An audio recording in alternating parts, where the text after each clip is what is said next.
En septembre 2022, l'ancien présentateur télé, et ministre de l'écologie après le classement sans suite de l'enquête pour viol et agression sexuelle sur mineurs qui le visait, disait ne plus vouloir revenir sur le devant de la scène médiatique.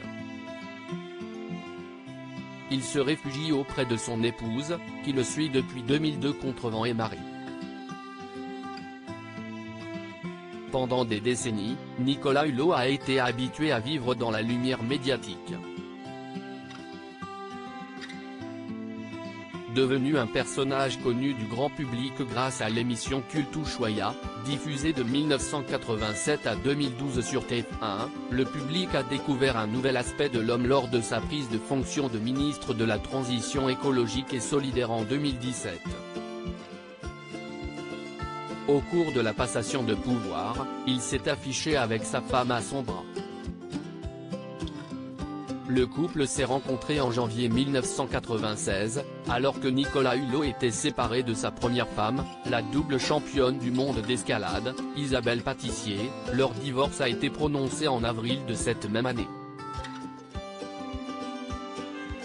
18 mois plus tard, Florence Lasserre quitte son job pour suivre son compagnon et s'installer avec lui en Corse, comme l'indique VSD. Ce qui m'a plu chez lui, ce n'est pas tant son côté baroudeur et ses expéditions aux quatre coins de la planète, qui finalement m'impressionnaient relativement peu, mais plus certainement sa grande sensibilité à la nature. J'étais hôtesse de l'air. Mon métier, couplé aux fréquents et longs déplacements de Nicolas, est rapidement devenu incompatible avec la vie de famille. Ensemble, Nicolas Hulot et Florence Lasserre, qui se sont mariés en octobre 2002, auront deux fils, Nelson et Titouan, aujourd'hui adolescents. Après la Corse, le couple retrouve le continent et finit par s'installer en Bretagne, à Saint-Lunaire.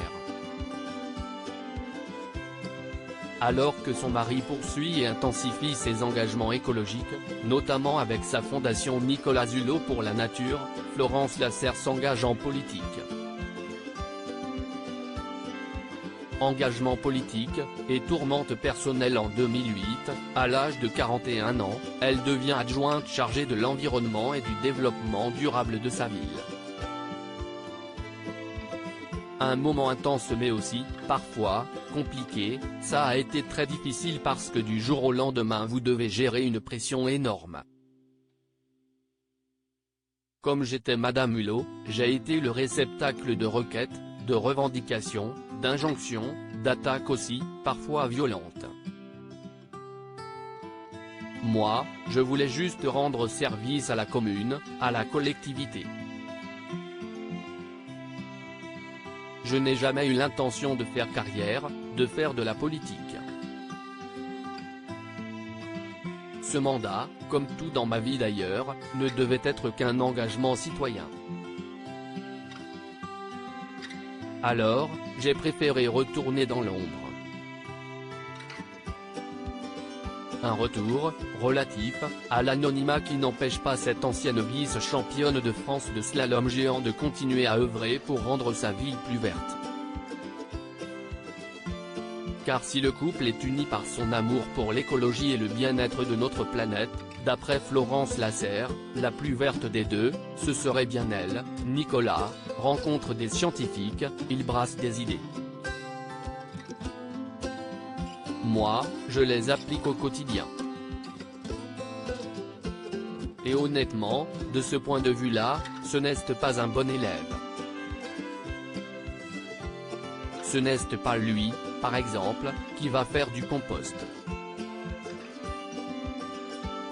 Il a du mal à trier son verre, confiait-elle il y a quelques années.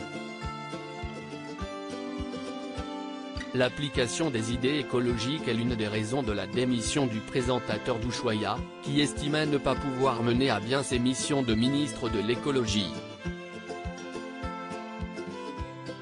Outre les critiques sur l'engagement écologique de son mari, Florence Lasserre doit répondre à certaines rumeurs.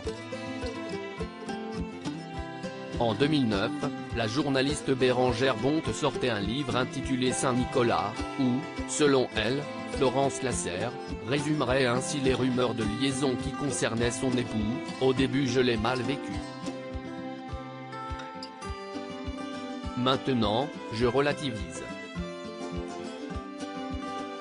Ou je fais l'autruche. Cependant, ces rumeurs de papillonnage se transforment en une affaire plus sombre. En effet, le jeudi 25 novembre 2021, les équipes d'envoyé spécial révèlent une enquête sur des faits de viol et d'agression sexuelle touchant le ministre. Enquête qui est continuée par le parquet de Paris qui ouvre une instruction pour viol et agression sexuelle sur mineur contre l'époux de Florence Lasserre en décembre 2021. Le présentateur se fait alors discret. Et il se réfugie auprès de sa femme à Saint-Lunaire. Cette affaire prend fin le lundi 12 septembre, après un classement sans suite, pour cause de prescription. Nicolas Hulot, depuis, a décidé de s'écarter du monde médiatique.